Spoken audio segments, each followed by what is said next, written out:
Sobat Maestro, sesaat lagi kita akan bersama-sama mengikuti program Suara Gembala bersama Pendeta Cheng Kim Guan dari GBT Bukit Moria. Selamat mendengarkan.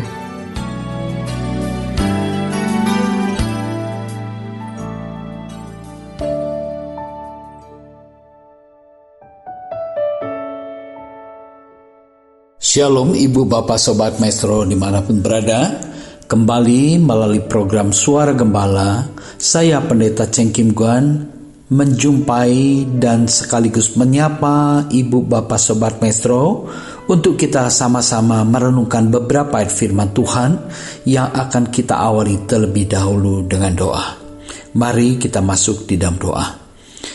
Kami mengucap syukur kepadamu ya Bapa, oleh segala rahmat, anugerah, dan bukti kasih setia Tuhan yang nyata limpah dalam kehidupan kami. Jika kembali kami ada sebagaimana kami ada saat ini, dengan segenap kerinduan kami ingin bersekutu dengan firman Tuhan. Ini semua menjadi bukti nyata adalah anugerah Tuhan yang begitu berlimpah bagi kami. Persiapkan hati dan pikiran kami, seluruh konsentrasi kami tertuju kepada kebenaran kuasa firman-Mu yang membangkitkan iman, memberikan pengharapan, dan meneguhkan sukacita kami di dalam bersekutu dengan firman-Mu. Urapi berkati kami semua tanpa kecuali satupun, agar kami betul-betul dapat menikmati suara hati Tuhan melalui perenungan firman-Mu ini.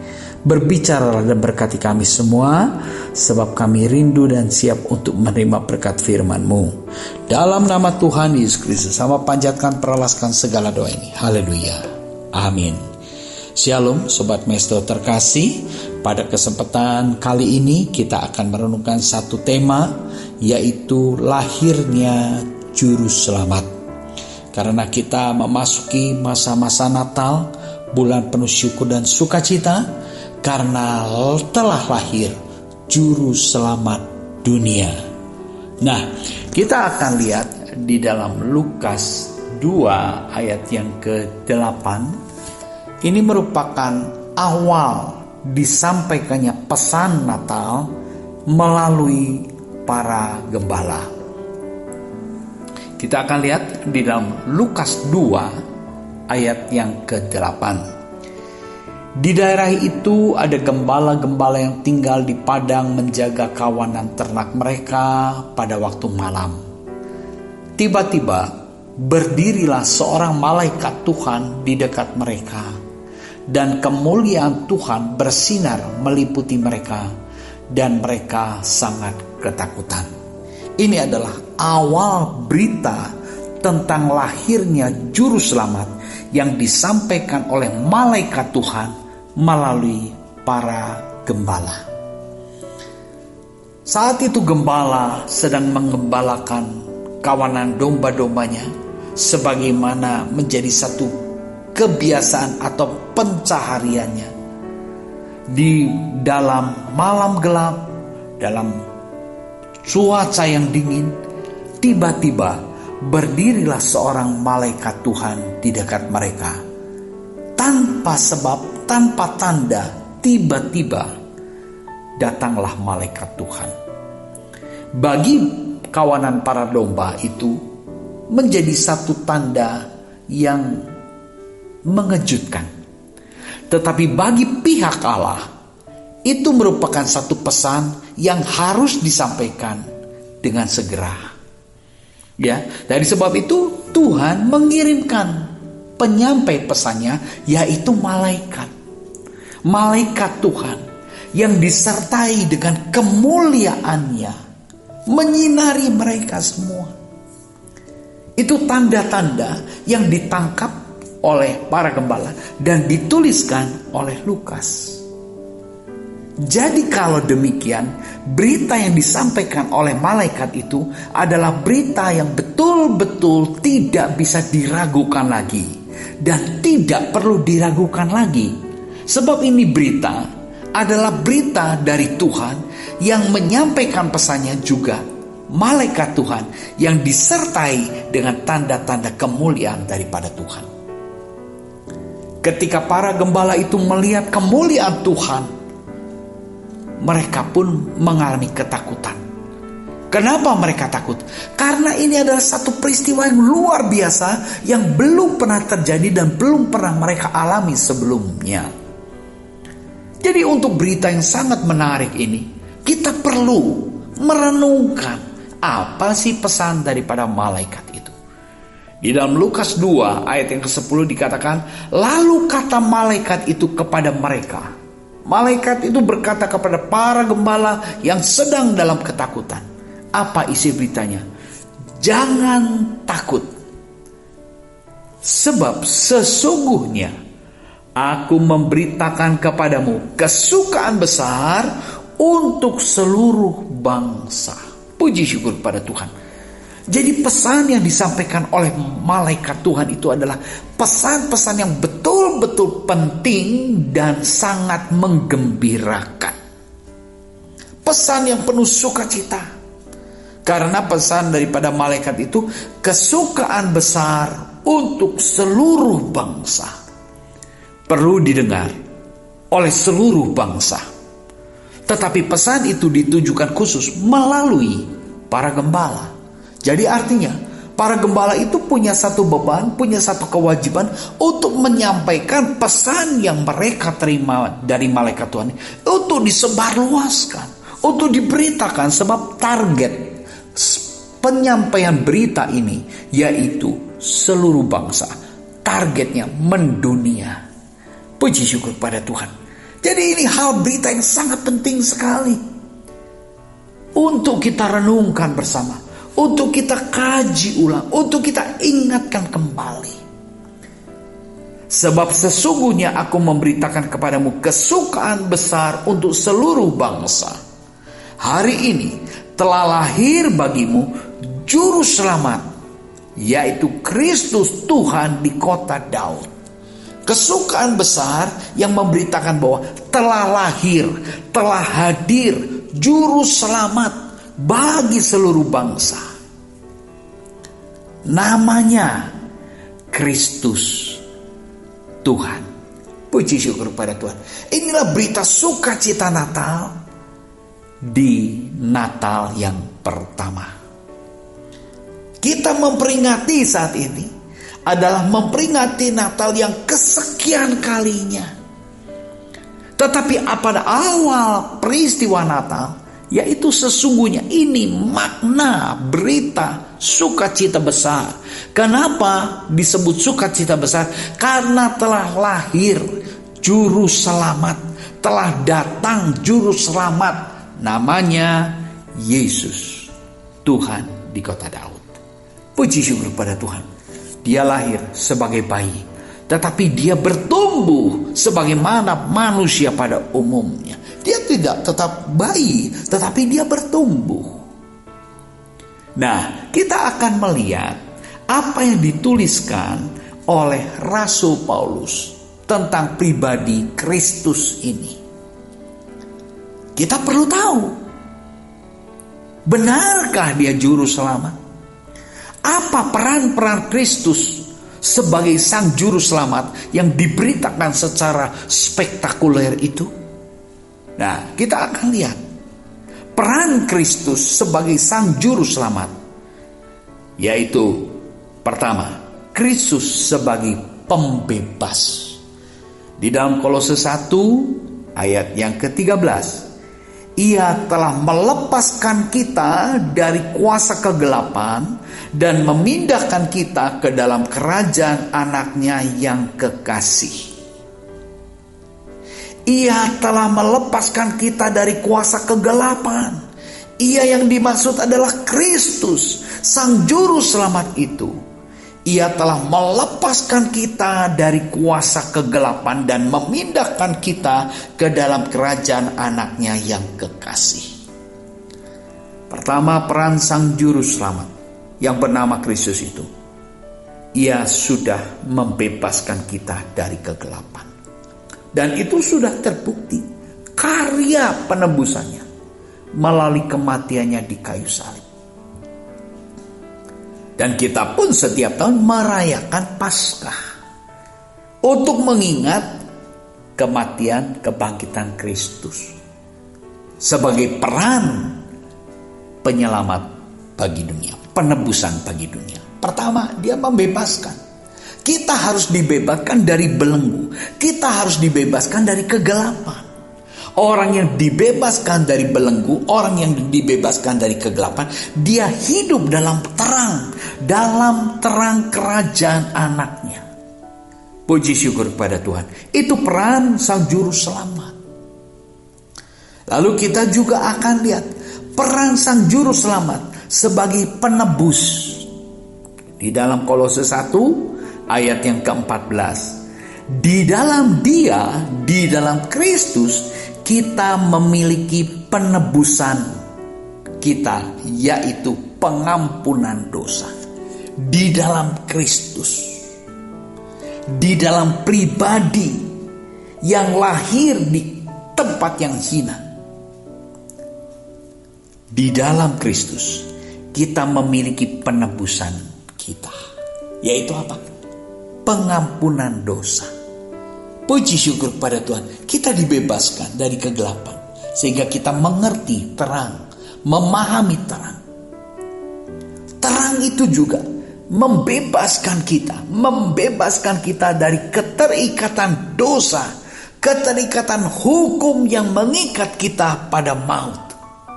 Kita dibebaskan melalui pengampunan dosa. Puji syukur kepada Tuhan. Ibu bapak saudara terkasih, itulah peran daripada Sang Juru Selamat yang diberitakan 2000 tahun yang lalu.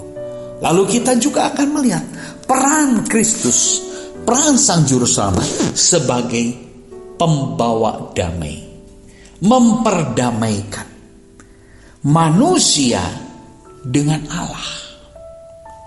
Di dalam Kolose 1 ayat yang ke-19. Karena seluruh kepenuhan Allah berkenan diam di dalam Dia. Dan oleh Dialah Ia memperdamaikan segala sesuatu dengan dirinya, baik yang ada di bumi maupun yang ada di surga, sesudah Ia mengadakan pendamaian oleh darah salib Kristus. Puji syukur kepada Tuhan. Ternyata ibu bapak saudara terkasih, bayi yang dijumpai oleh para gembala yang lahir di palungan itu adalah pribadi yang melayani, pribadi yang menyerahkan nyawanya, memiliki kerelaan menyerahkan nyawanya sebagai penebusan, pendamaian melalui darah salib Kristus. Puji syukur pada Tuhan. Kenapa pribadi ini begitu istimewa di mata Allah? Kenapa Kristus itu begitu istimewa di hadapan Allah? Karena seluruh kepenuhan Allah berkenan diam di dalam Dia. Kepenuhan Allah ada di dalam Kristus, ada di dalam bayi yang lahir di palungan. Itu adalah pribadi yang betul-betul istimewa. Dan itu pun dibuktikan. Kepenuhan Allah berkenan diam di dalam pribadi itu Allah nyatakan. Ketika Yesus dewasa, Dia dibaptis oleh Yohanes Pembaptis. Keluar dari baptisan, ada gema surga yang mengatakan, inilah anakku yang kukasihi, kepadanya lah aku berkenan. Itu pernyataan daripada surga. Suara dari surga, suara dari Allah Bapa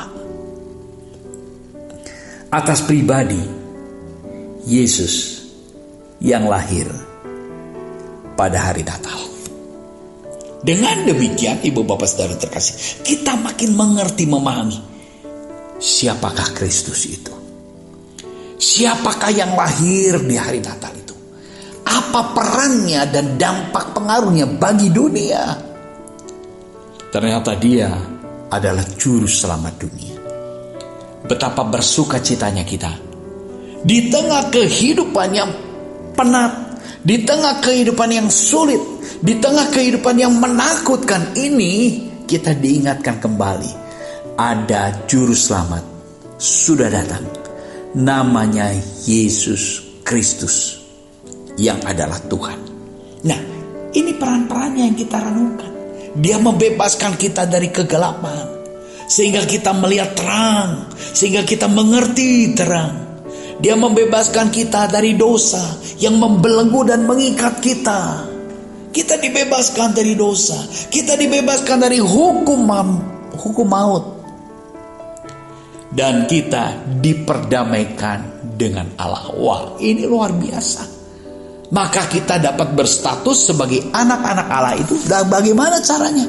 Karena kita diperdamaikan melalui pengorbanan Yesus Kristus yang adalah juru selamat kita. Melalui penebusan.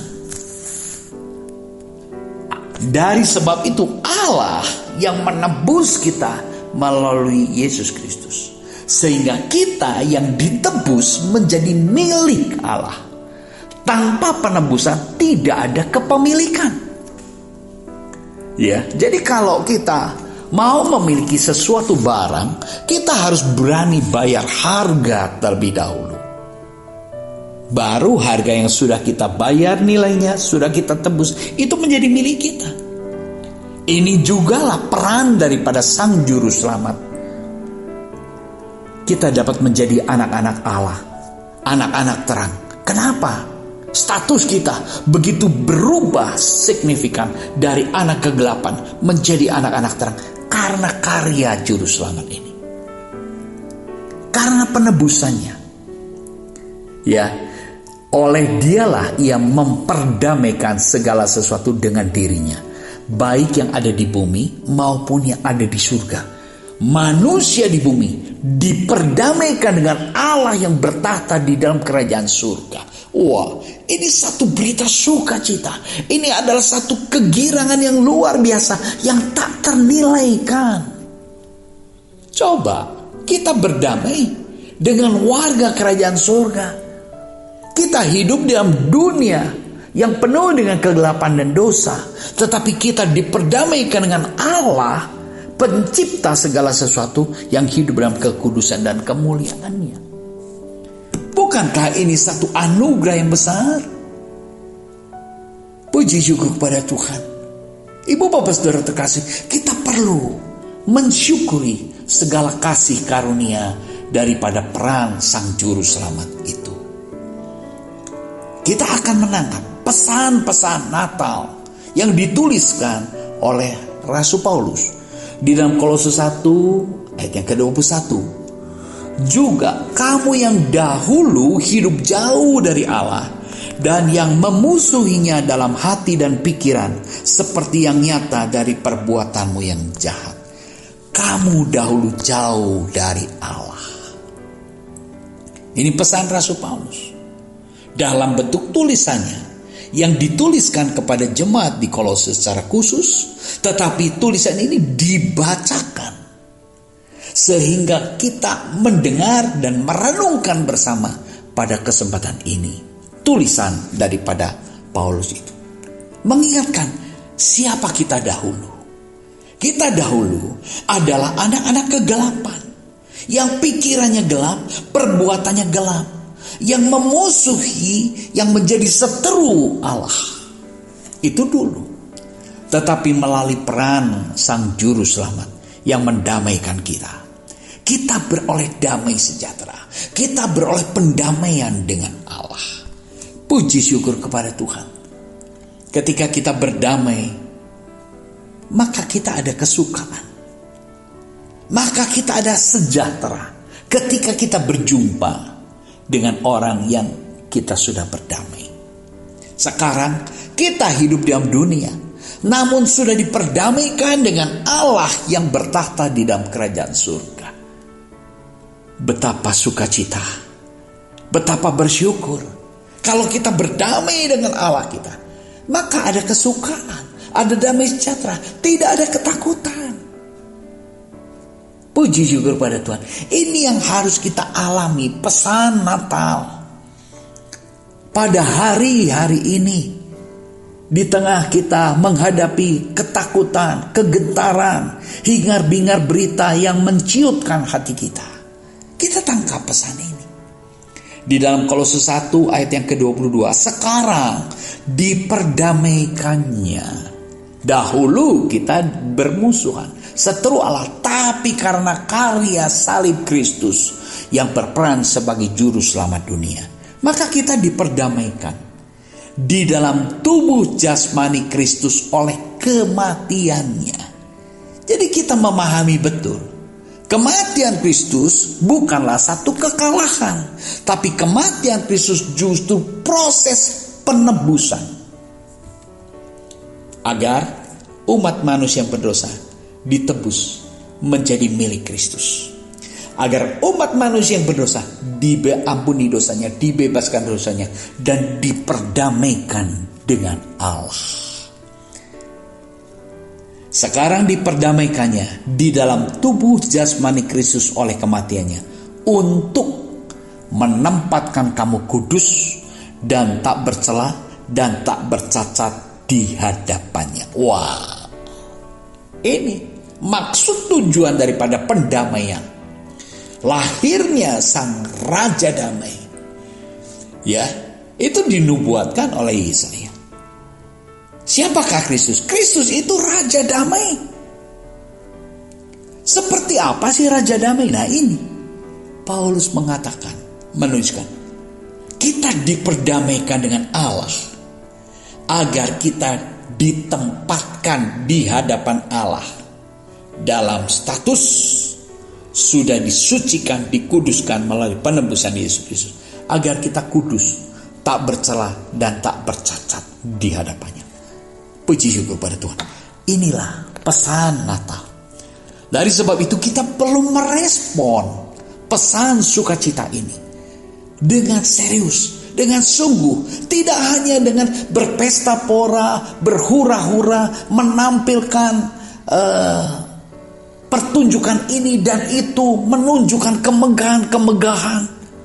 Tetapi mari kita kembali maknai inti kelahiran juru selamat dan peran sang juru selamat itu sendiri, yang namanya adalah Yesus Kristus. Hari sebab itu Paulus juga menyampaikan pesan agar kita merespon berkat Natal itu.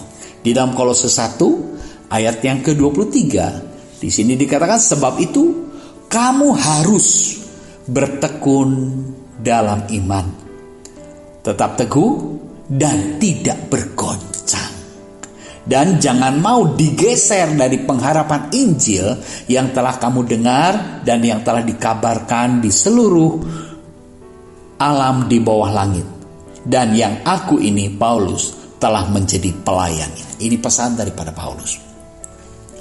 Kamu harus bertekun di dalam iman, tetap teguh dan jangan bergoncang.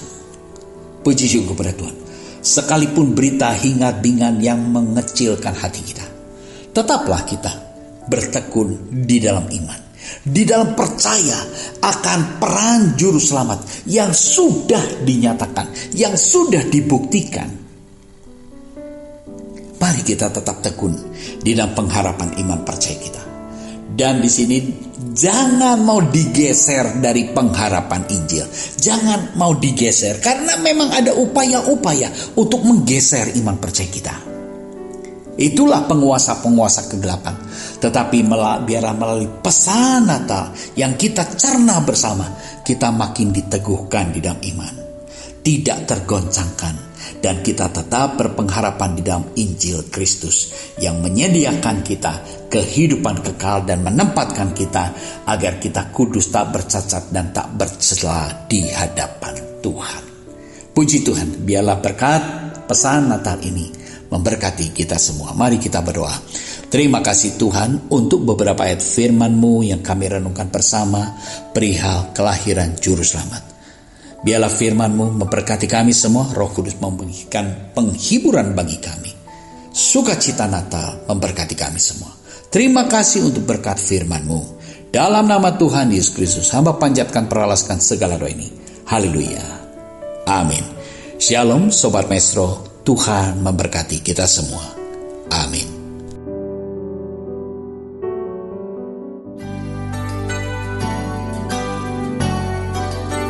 Sobat Maestro, Anda baru saja mendengarkan program Suara Gembala bersama Pendeta Cheng Kim Guan dari GBT Bukit Moria.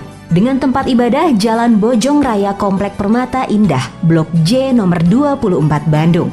Phone 0822 1614 3298. Terima kasih atas kebersamaan Anda. Tuhan Yesus memberkati.